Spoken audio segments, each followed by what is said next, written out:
بسم اللہ الرحمن الرحیم۔ سامریہ کی یہودی سلطنت کو تباہ و برباد کرنے کے بعد سارگون نے یہودیوں کی دوسری بڑی سلطنت یہودیہ کا رخ کیا۔ اس دوران یہودیہ کے بادشاہ حزقیہ نے مصر سے رابطہ قائم کیا اور مصریوں نے اسے یقین دلایا کہ وہ آشوریوں کے بادشاہ سارگون سے کھل کر مقابلہ کرے اور مصری آشوریوں کے مقابلے میں یہودیہ کی سلطنت کی مدد کریں گے۔ مصریوں کی طرف سے یہ حوصلہ افزا مشورہ ملنے کے بعد حزقیہ نے اپنی قوت میں خوب اضافہ کر لیا اور یوں لگتا تھا کہ وہ اپنی سلطنت کی حالت سامریہ جیسی نہ ہونے دے گا، بلکہ وہ آشوریوں کا ڈٹ کر مقابلہ کرے گا اور انہیں فلسطین سے ہر صورت میں بھاگ جانے پر مجبور کر دے گا۔ حزقیہ کو جب اس کے مخبروں نے یہ اطلاع دی کہ آشوریوں کا بادشاہ سارگون اپنی جرار لشکر کے ساتھ یہودیہ کی سلطنت میں داخل ہو گیا ہے، تو حزقیہ ایک بہت بڑا لشکر جسے اس نے خوب تربیت دے رکھی تھی اس کی کمانداری کرتے ہوئے وہ اپنے مرکزی شہر یروشلم سے نکلا اور اس نے آشوریوں کا مقابلہ کرنے کی ٹھانی۔ اپنی سرحد کے قریب کھلے میدانوں کے اندر اس نے آشوریوں کی راہ روکی اور ان سے مقابلہ کیا۔ گو حزقیہ کے لشکریوں نے بڑی جان نثاری، بڑے جوش اور بڑی تندی کے ساتھ جان مارتے ہوئے آشوریوں کا مقابلہ کیا، لیکن اسرائیلیوں کی بدقسمتی کے آشوریوں نے انہیں اس طرح ہانک دیا جس طرح چھکڑے میں جتے ہوئے بے بس بیلوں کو ہانک دیا جاتا ہے۔ آشوریوں کے مقابلے میں یہودیہ کے بادشاہ حزقیہ کو اپنی لشکر کے ساتھ بدترین شکست کا سامنا کرنا پڑا اور وہ میدان جنگ سے بھاگ کر اپنی مرکزی شہر یروشلم میں جا کر محصور ہو گیا۔ دوسری جانب آشوریوں کے بادشاہ سارگون نے بھاگتے اسرائیلیوں کا تعاقب نہیں کیا اور یروشلم کی طرف جانے کے بجائے یہودیہ کی ریاست میں دوسرے بڑے بڑے شہروں کا رخ کیا۔ اپنے سامنے آنے والے ہر شہر کو فتح کر کے اس نے جی بھر کر لوٹا۔ اس کے بعد اس نے یہودیہ کے سب سے بڑے اور مرکزی شہر یروشلم کا رخ کیا۔ یہودیہ کے بادشاہ حزقیہ کو اب یقین ہو گیا تھا کہ چونکہ سارگون نے اس کے بڑے بڑے شہروں کو اپنے سامنے زیر کرنے کے علاوہ انہیں تباہ و برباد کر دیا ہے، لہٰذا اب سارگون پوری طاقت اور قوت کے ساتھ اس پر حملہ آور ہوگا اور اس کے شہر یروشلم کی حالت بھی ایسی ہی کرے گا جس طرح اس نے سامریہ اور اس کے مرکزی شہر کی تھی۔ لہٰذا جس وقت یہودیہ کے دیگر بڑے بڑے شہروں کو تباہ و برباد کرنے کے بعد سارگون یروشلم کی طرف پیش قدمی کرتے ہوئے لیکس کے مقام پر اپنی لشکر کے ساتھ پڑاؤ کیے ہوئے تھا، تو حزقیہ اپنے دو معززین کو قاصد بنا کر سارگون کی طرف بھجوا دیا تاکہ وہ اسے صلح و امن کی بات چیت اور گفت و شنید کرے۔ لیکس کے مقام پر جس وقت سارگون اپنے شاہی خیمے میں بیٹھا ہوا تھا، اس کا سالار اور اس کا بیٹا بھی اس کے پاس تھے، تو دونوں قاصدوں کو اس کے سامنے پیش کیا گیا۔ سارگون تھوڑی دیر تک بڑے غور سے ان قاصدوں کی طرف دیکھتا رہا، پھر انہیں مخاطب کر کے اس نے پوچھا، حزقیہ کے دونوں قاصدوں، مجھے بتایا گیا ہے کہ تم یہودیہ کے بادشاہ کی طرف سے آئے ہو اور میرے محافظوں نے یہ نہیں بتایا کہ تمہارے یہاں آنے کی کیا غرض و غایت ہے۔ میرا اندازہ ہے کہ سامریہ کی بربادی اور تمہارے اپنے شہروں کے ہمارے سامنے مغلوب ہو جانے کے بعد تمہارے بادشاہ کی آنکھیں ضرور کھل چکی ہوں گی اور وہ ضرور صلح اور فرمان برداری کی طرف آمادہ ہوا ہوگا۔ سارگون کے ان الفاظ کے جواب میں ان قاصدوں میں سے ایک نے خوب جھک کر سارگون کو تعظیم دی، پھر مؤدب ہو کر کھڑا ہو گیا، ہاتھ اس نے اپنے سامنے باندھ لیے اور سارگون کو مخاطب کر کے کہنے لگا، اے بادشاہ، آپ کا اندازہ درست ہے، ہم واقعی اپنے بادشاہ کی طرف سے صلح کا پیغام لے کر آئے ہیں اور ہمیں امید ہے کہ آپ ہمارے بادشاہ کی غلطیوں کو معاف کرتے ہیں، ہم سے خراج کے بدلے ہمیں معاف کرنے پر آمادہ ہو جائیں گے۔ سارگون نے اپنے قریب بیٹھے اپنے بیٹے حارس اور دبیس کے علاوہ دوسرے سالاروں سے مشورہ کیا، پھر ان دونوں قاصدوں کو مخاطب کر کے کہنے لگا، یہودیہ کے قاصدوں، میں نے اپنے سالاروں سے مشورہ کر لیا ہے، اب کھل کر کہو ہم سے تمہارا بادشاہ کیا چاہتا ہے۔ اس پر وہی قاصد پھر بول پڑا، آشوریوں کے عظیم بادشاہ، آپ کا مقابلہ کرنا کسی قوت کے بس کی بات نہیں، ہمارا بادشاہ بھی اپنے کیے پر شرمندہ اور نادم ہے، اس نے یہ بھی جان لیا ہے کہ کسی بھی میدان میں یا کسی بھی شہر کے اندر محصور ہو کر آشوریوں کا مقابلہ نہیں کیا جا سکتا۔ وہ آپ سے اپنی غلطیوں کی معافی مانگتا ہے اور آپ سے یہ گزارش کرتا ہے کہ اسے معاف کر دیا جائے۔ آپ ہمارے ساتھ صلح کی شرائط طے کریں، اس کے بدلے ہم خراج ادا کریں گے۔ اس صلح کے بعد آپ اپنے لشکر کے ساتھ اپنی سرزمینوں کی طرف چلے جائیں۔ اور خراج ادا کرنے کے ساتھ ساتھ آنے والے دنوں میں آپ کے مطیع اور فرما بردار بن کر رہیں گے۔ قاصد جب خاموش ہوا تب سارگون نے کچھ سوچا، پھر انہیں مخاطب کر کے کہنے لگا، حسقیہ کے قاصدو، مجھے یہ بھی خبر ملی ہے کہ تمہارے بادشاہ حسقیہ نے مصر کی حکومت کے کہنے پر ہمارے ساتھ کھلے میدانوں میں مقابلہ کرنے کی ٹھانی تھی۔ واپس جا کر اپنی بادشاہ سے کہنا، جس طرح ہم نے سامریہ کی سلطنت کو اس کے بعد تمہاری سلطنت کو اپنے سامنے زیر اور مغلوب کیا ہے، اسی طرح ہم مصر کی سلطنت کو بھی اپنے سامنے روندنے اور مغلوب کرنے کی طاقت رکھتے ہیں، اور آئندہ بھی اگر حسقیہ نے مصریوں کے ساتھ مل کر ہمارے خلاف کوئی محاذ کھولنے کی کوشش کی تو ہم حسقیہ کو قتل کرنے کے ساتھ ساتھ اس کی رعایا اور سلطنت کو بھی تباہ برباد کر کے رکھ دیں گے۔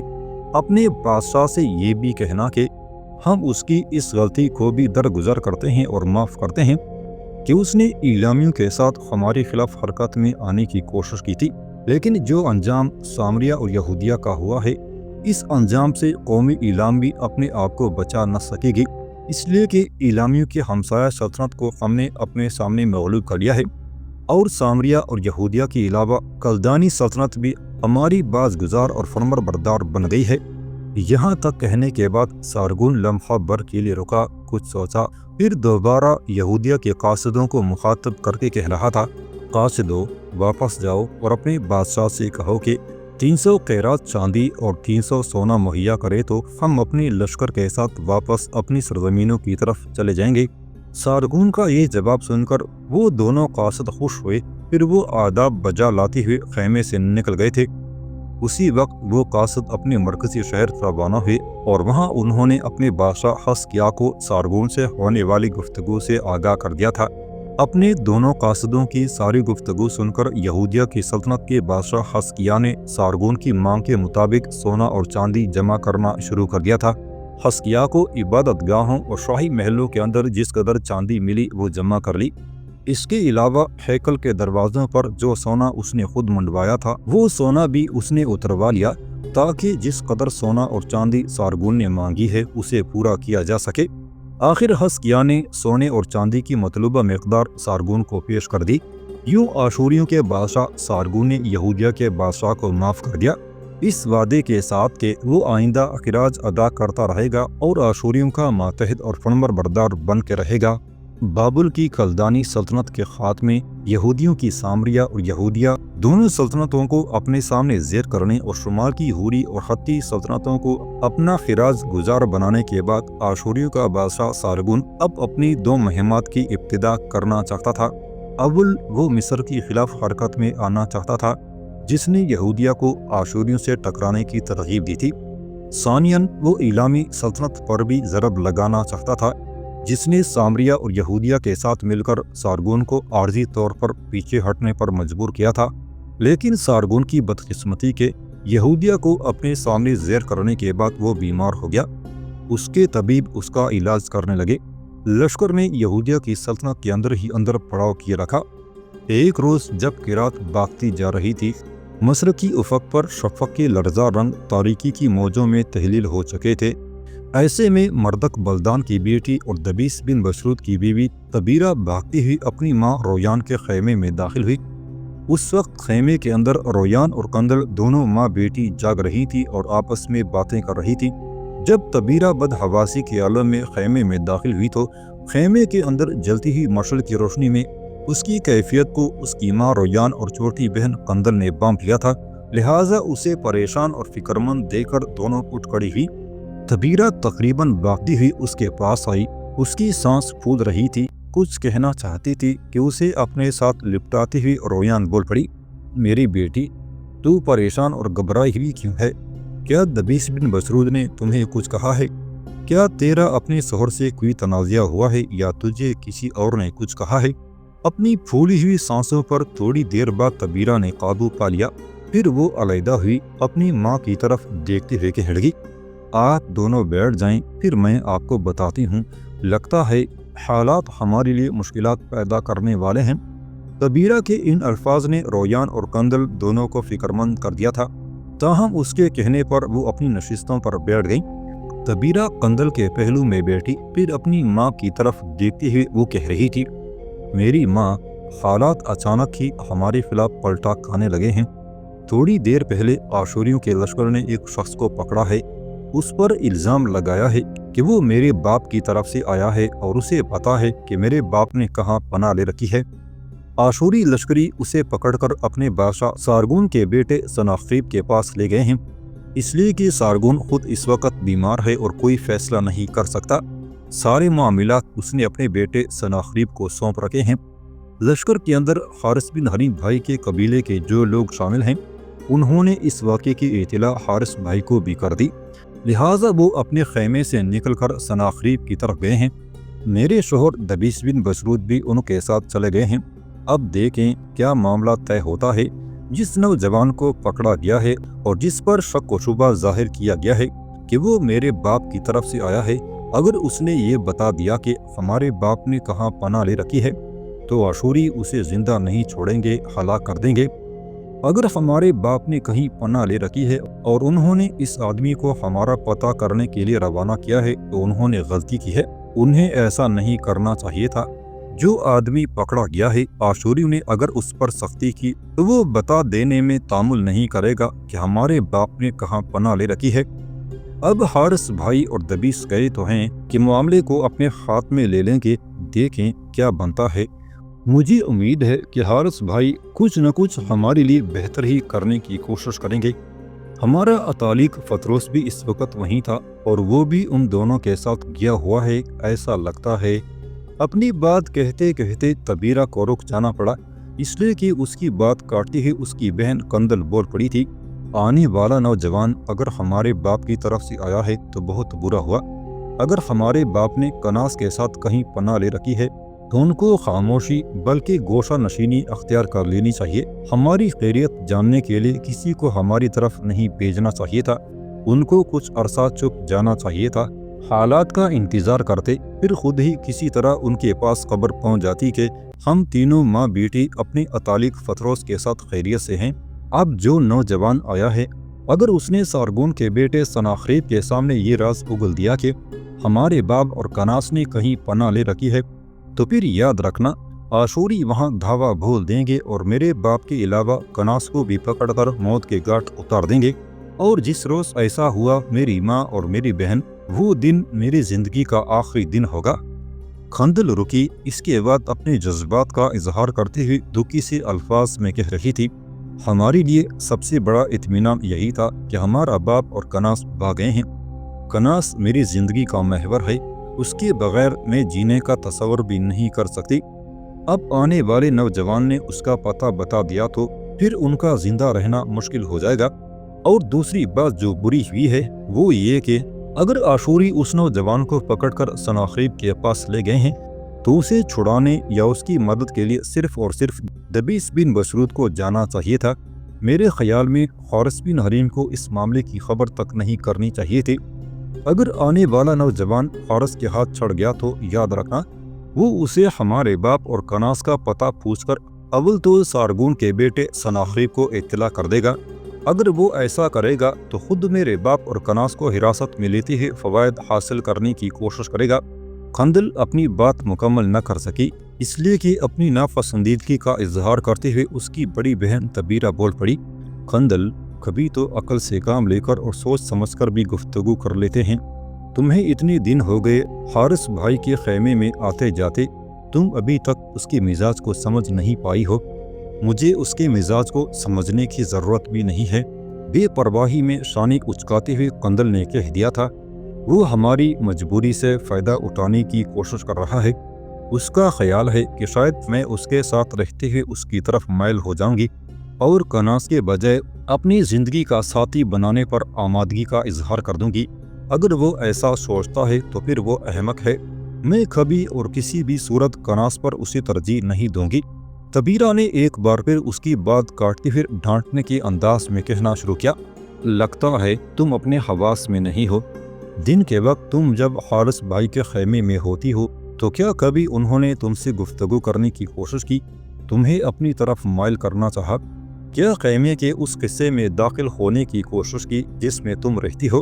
اگر میری نظروں سے کناس اور حارث بھائی کا تقابلی جائزہ لیتی ہو تو پھر میں کہوں گی ایک طرف 1000 کناس کڑے کر دیے جائیں اور ایک طرف اکیلا میرے بھائی حارث بن حریم کو کڑا کر دیا جائے تو 1000 کناس پر بھی بھاری اترے۔ ایسا میں ان کی عادات، ان کے اخلاق، ان کے کردار اور ان کے مصمم ارادوں کو دیکھتے ہوئے کہہ رہی ہوں۔ تبیرہ کے یہ الفاظ شاید قندل کو برے لگے تھے، کہنے لگی زیادہ بھی اس کی تعریف نہ کرو، بنیادی طور پر وہ ہے تو آموری خانہ بدوش، اور خانہ بدوش کس قدر لالچی اور حریص ہوتے ہیں یہ تم بھی جانتی ہو اور میں بھی۔ تبیرہ نے پھر احتجاج کرنے کے انداز میں قندل کی طرف دیکھا، پھر کہنے لگی آج تک حارث بھائی نے کب تمہارے ساتھ کسی لوگ لالچ اور حرص کا اظہار کیا ہے؟ تبیرہ کے ان الفاظ کا جواب قندل دینا ہی چاہتی تھی کہ عین اسی لمحہ دونوں بہنوں کا اتالق فتروس خیمے میں داخل ہوا۔ اسے دیکھتی ہی تبیرہ نے پوچھ لیا محترم فتروس، حارث بھائی اور دبیس کہاں ہے؟ فتروس کے چہرے پر گہری مسکراہٹ نمودار ہوئی، کہنے لگا جس جوان کو پکڑ کر سناخریب کے سامنے پیش کیا گیا تھا اسے چھڑانا کوئی آسان کام نہیں تھا۔ ابھی اسے سناخریب پوچھ گچھ کرنے ہی لگا تھا کہ اس کے خیمے میں حارث بن حریم داخل ہو گیا۔ میں اور دبیس خیمے سے باہر ہی کھڑے رہے۔ حارث بن حریم نے سناخریب کو اس بات پر آمادہ کر لیا کہ اس جوان کو اس کے حوالے کر دیا جائے، حارث بن حریم خود اس سے پوچھ گچھ کرے گا۔ اس طرح سناخریب نے حارث بن حریم پر اعتماد کرتے ہوئے اس نوجوان کو اس کے حوالے کر دیا۔ اب دبیس کے ساتھ حارث اس نوجوان کو اپنے خیمے کی طرف لے گیا ہے، میں بھی ان کے ساتھ ہی آیا ہوں۔ اس پر رویان اپنی جگہ پر فوراً اٹھ کھڑی ہوئی، کہنے لگی ہمیں بھی حارث کے خیمے میں جانا چاہیے اور دیکھنا چاہیے وہ نوجوان کون ہے اور کیا اطلاع لے کر آیا ہے۔ قندل اور تبیرہ نے بھی اسے اتفاق کیا۔ رویان، قندل، تبیرہ اور فتروس چاروں خیمے سے نکلے اور بڑی تیزی سے وہ قریب ہی حارث بن حریم کے خیمے کی طرف ہو لیے۔ خیمے کے دروازے پر جا کر رویان رک گئی، اس کی پیچھے تبیرہ، قندل اور فتروس بھی رک گئے تھے۔ پھر خیمے میں جھانکتے ہی فتروس نے دیکھا اندر حارث بن حریم اور دبیس بن مسعود کے ساتھ ایک نوجوان بیٹھا ہوا تھا۔ دھیمے سے لہجے میں رویان بولی حارث میرے بیٹے، کیا میں اندر آ سکتی ہوں؟ میرے ساتھ قندل، تبیرہ اور فتروس بھی ہیں۔ حارث اپنی جگہ پر اٹھ کھڑا ہوا، اس کی طرف دیکھتے ہوئے دبیس اور وہ نوجوان بھی کھڑے ہو گئے۔ مسکراتے ہوئے حارث کہنے لگا محترم خاتون، میرے خیمے میں داخل ہونے کے لیے آپ کو میرے خیال میں اجازت لینے کی ضرورت نہیں ہے، آپ اندر آئیں۔ رویان، تبیرہ، قندل اور فتروس خیمے میں داخل ہوئے، خالی نشستوں پر بیٹھ گئے۔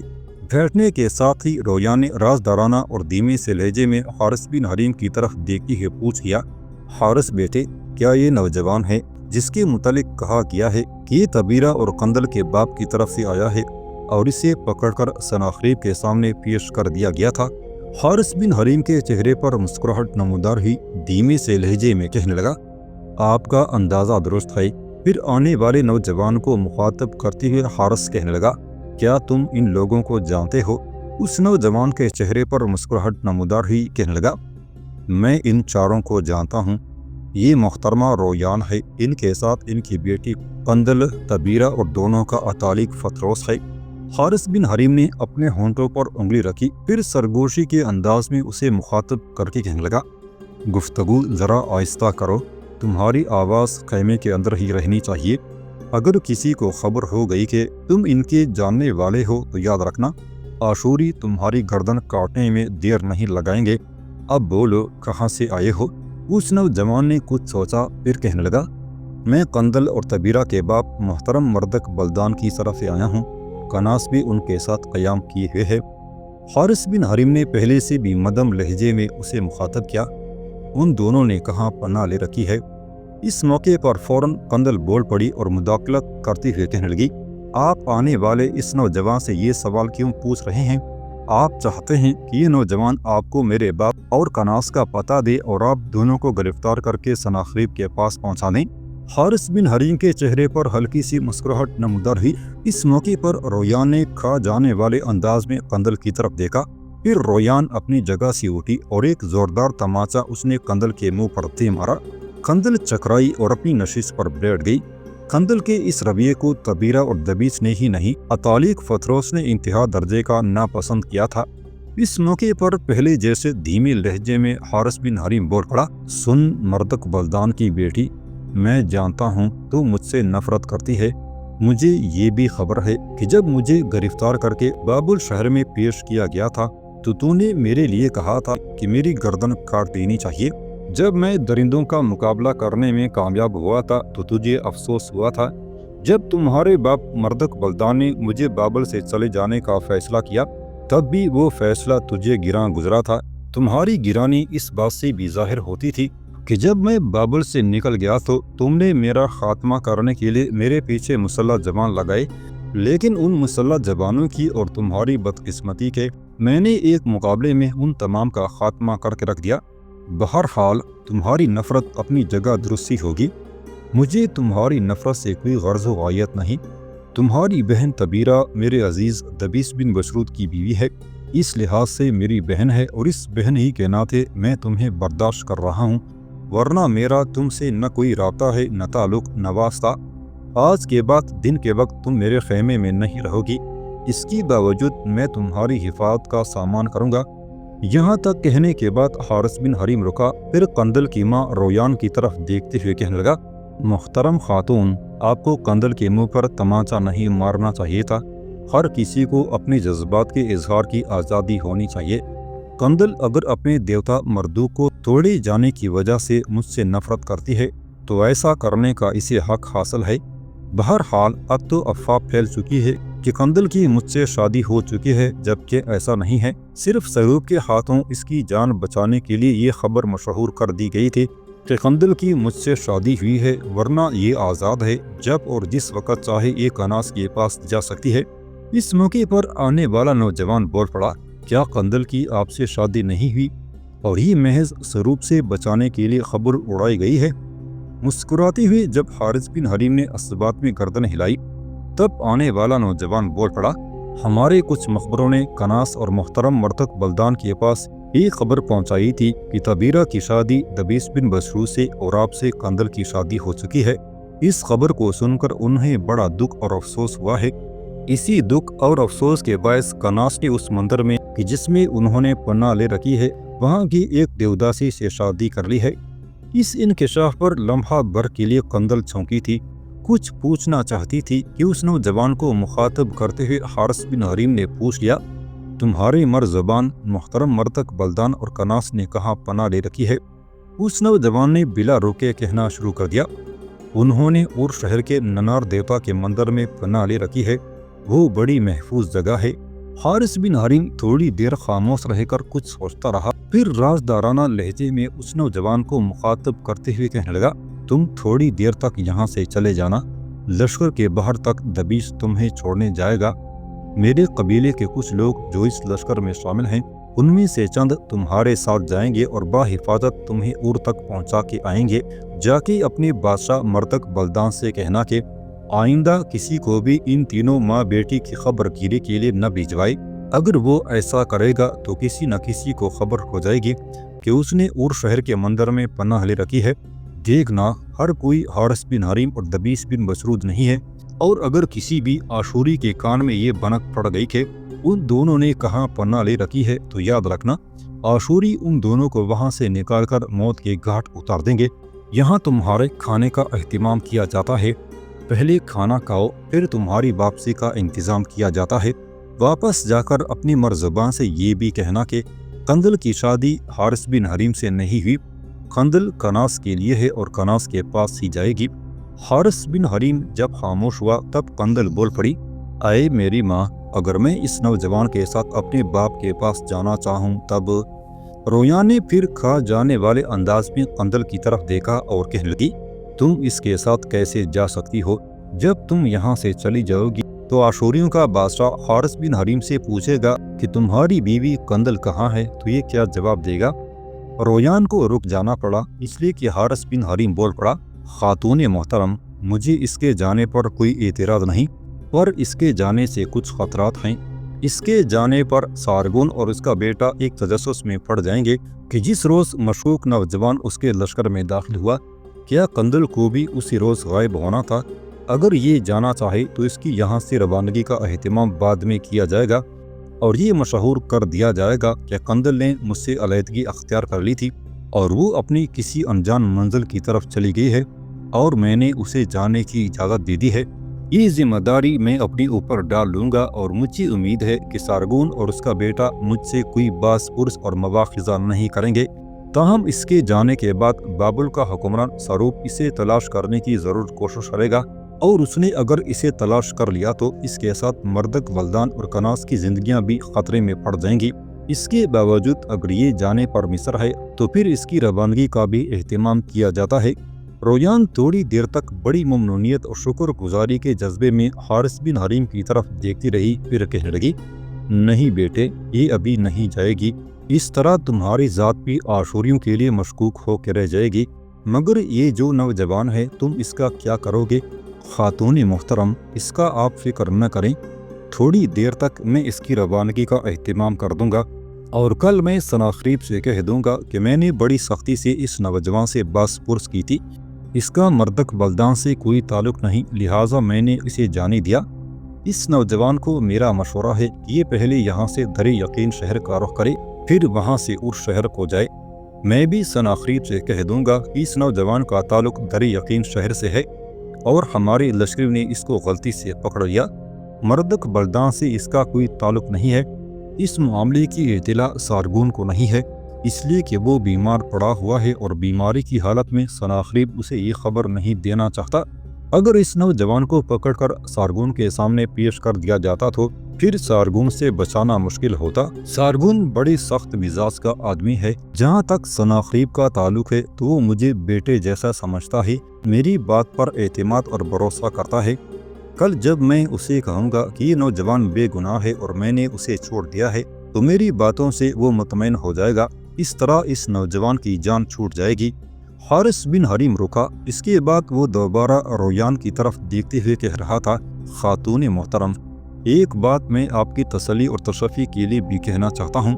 آپ یہ خیال اپنے دل میں نہ لائیے گا کہ مجھے پتہ چل گیا ہے کہ آپ کا شوہر مردک بلدان اور کناس دونوں اور شہر کے ننار دیوتا کے مندر میں قیام کیے ہوئے ہیں، اور میں انہیں کوئی نقصان پہنچانے کی کوشش کروں گا، ہرگز نہیں، وہ دونوں وہاں محفوظ رہیں گے۔ اس معاملے کی اطلاع میں کسی کو نہیں دوں گا، آپ چاروں کے علاوہ صرف میں اور دبیس اس راز کو جانتے ہیں، اور یہ راز ہمارے سینوں میں ہی دفن ہو کے رہ جائے گا۔ اب آپ چاروں جائیں اور جا کر اپنے خیمے میں آرام کریں۔ حارث بن حریم کے ان الفاظ سے جہاں رویان، طبیرہ اور فتروس کے چہرے پر مسکراہٹ تھی، وہاں قندل بھی کسی قدر مطمئن دکھائی دے رہی تھی۔ اس موقع پر رویان نے حارث بن حریم کو مخاطب کیا، ابن حریم، میرے بیٹے، کیا ایسا ممکن نہیں کہ پہلے کی طرح قندل دن کے وقت تمہارے خیمے میں رہے تاکہ… حارث بن حریم نے فوراً رویان کی بات کاٹ دی، کہنے لگا، نہیں محترم خاتون، قندل میرے مزاج کو نہیں سمجھ سکی۔ پھر آپ جانتی ہیں یہ اپنے جسم کے ہر منہ سے میری ذات سے شدید درجہ کی نفرت کرتی ہے، اور وہ لوگ جو میری ذات پر بھروسہ نہیں کرتے، مجھ پر اعتماد نہیں کرتے، مجھ سے نفرت کرتے ہیں، میں انہیں اپنے قریب نہیں آنے دیتا۔ آج کے بعد یہ قندل میرے خیمے کا رخ نہیں کرے گی، میں اسے مخاطب بھی کرنا پسند نہیں کروں گا، اس لیے کہ یہ خود بھی مجھ سے بات کرنا پسند نہیں کرتی۔ میری طرف سے اسے سمجھا دیجیے گا کہ آئندہ یہ کبھی میرے خیمے کی طرف آنے کی کوشش نہ کرے۔ جہاں تک اس کی حفاظت کا تعلق ہے تو میں پہلے کی طرح اس کی حفاظت کرتا ہوں گا، جب تک یہ کناس کے پاس نہیں پہنچتی اس وقت تک سروپ کی ضرورت نہیں کہ اس کی طرف میری آنکھ سے بھی دیکھے۔ اس کے بعد دبیس بن بچرود نے مردک بلدان کی طرف سے آنے والے نوجوان کی روانگی کا بھی اہتمام کر دیا تھا۔ 2 روز بعد لشکر نے ارض فلسطین سے کوچ کیا۔ اب لشکر نینوا کا رخ کر رہا تھا۔